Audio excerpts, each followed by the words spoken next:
Darlings, it's Mummy again, Sybil Brunch, and this is part two of my Saturday tourette through my driveway garden. Here's my driveway garden. You can see that the former tenants planted Pachysandra years ago, and it's marching up the driveway.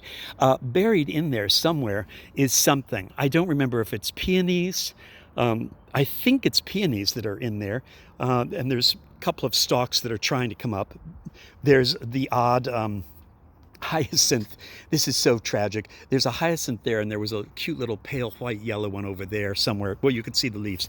As if someone had gotten a hyacinth for Easter, and then when it passed by, instead of throwing it in the garbage, they decided to plant it in their garden. That might be tulip leaves right there, too. People just sort of take their bulbs and dump them anywhere. Mummy used to do that when I would find garbage in the garbage in New York City. I would take orphaned hyacinths and daffodils and tulips and take them to Central Park or to Riverside Park and put them in the ground near other ones that had been planted there, and sort of have them, be with their former family members. And I would check on them the next year, and sure enough, they would be coming up. It used to do my heart good in March and April to see bulbs that I had planted. I remembered specifically where they were, and they were coming up, and that was kind of lovely. There's this little stand of grape hyacinths over there that someone planted a while ago. Can you see them over there? That's very sweet. I'd like to multiply those.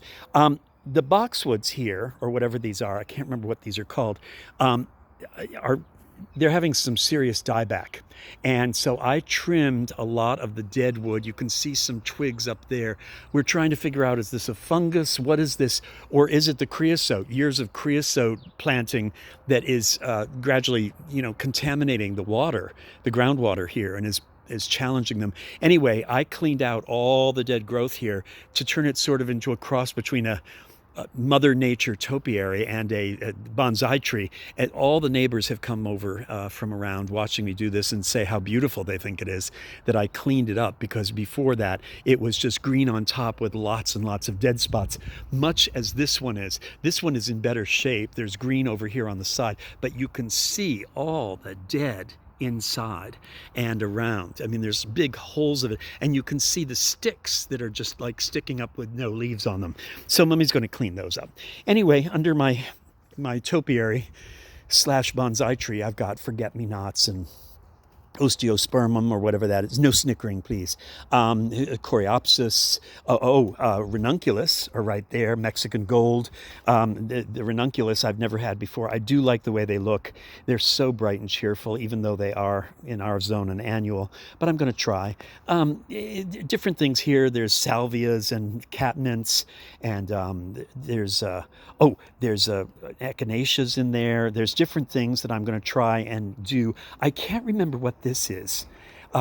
Gardeners in the crowd, if you see this, whatever this plant is, if you can tell me what it is. They're kind of spears. They're a little bit fan-shaped like swords, so they're almost like irises, but I can't remember, and I don't think they're iris. But they're coming up thick and fast. I'm going to try and fill this area with things that are perennials. First of all, I want to keep it no muss, no fuss, so I'm going to try and do perennials. So this becomes a wildflower garden. Okay, if we owned this place and weren't renting, I would buy another one of these and put it there. And that would be, I think that would be a logical thing, to have two of them right there and just sort of hedge the bottom of this porch. But we don't own this, we rent, so I'm not going to invest hundreds and hundreds of dollars in bushes and landscapers coming over and drilling down through this clay and stone. By the way, our soil is clay and stone, literally stones and clay. It is absolutely the worst soil of all time, and you try and garden through, and it's brutal. Anyway, I've just planted, and you can see them there. They're coming up, and there's all the way around. I'm going to multiply them and then fence them off, of course. I've got lily of the valley, which are so appropriate for total shade. And then those sprouts right there are what last year was hosta, which was struggling so badly, really struggling. So I'm going to see what happens with them this year, and I'll mix some lily of the valley in there too, and maybe that's a good plant for this shade area. My new garden rave, is Japanese painted ferns. I love them. Thank you, Paul Jablonski, for introducing me to them. I've decided to plant 3 of them in this pot right here. This is a fully shaded area. This is the this is the I'm facing south. This is the northern exposure of our house. So these will absolutely thrive. They're already doing so well, and they love this spot, and I adore them. I love the way they look. So that's a good choice there. I plant them all here too, but I don't know. I think I'd like to try lily of the valley and mix them in with hosta, which is apparently a great tradition, putting them both together. Again, I don't know what this is, but I'm going to continue to go to the garden center and drop perennials and some annuals all in here. Deadhead my annuals, even deadhead my perennials to try and force them to bloom again, and see what happens. You could see a couple of different things coming up, those red spikes. I don't know what those are yet. I'm still not sure what was planted here. Again, more orphan hyacinths over there. So we'll just see. Here's my bird feeder. Boy, my birds are wonderful. And I've been using the bird seed, which has cayenne in it, and the squirrels have stopped pulling my bird feeder down and throwing it around and wrecking it and beating up the birds that come. So that's lovely. I think that's it. There's nothing much more to say. Oh, gardeners, Mummy's got a tip for you.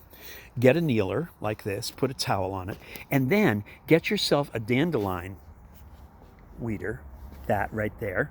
Okay, hold on, let me show you. There's a dandelion weeder. Get that, and then get a narrow shovel like that one in addition to your garden shovel. If you're having trouble breaking the soil and it's clay and rock and everything, the dandelion weeder and this narrow little shovel, this needle shovel I call it, will loosen the soil so you can get your broader shovel in there. Mummy went out and bought a brand new big shovel, and I couldn't get it into this ground. But now with the dandelion weeder loosening everything and the little needle shovel, it's amazing how much easier it is to get in and then start and plant. So I'm going to plant my annuals and my perennials. I'll do another tourette on my back deck to show you what I'm doing there with the big pots. Okay? Anyway, there's part 2. Talk to you shortly.